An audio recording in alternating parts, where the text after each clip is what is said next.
ഹനുമാൻ സ്വാമി തുണയ്ക്കേണമെന്നെന്നും ശ്രീരാമദാസനമാഞ്ജനേയ.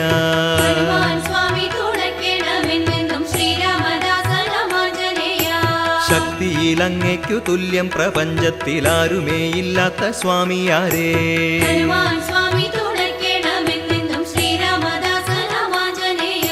ശ്രീരാമദൂതനായി ജാനകി തന്നെ ചാരത്തുലങ്കയിൽ പോയവനേ.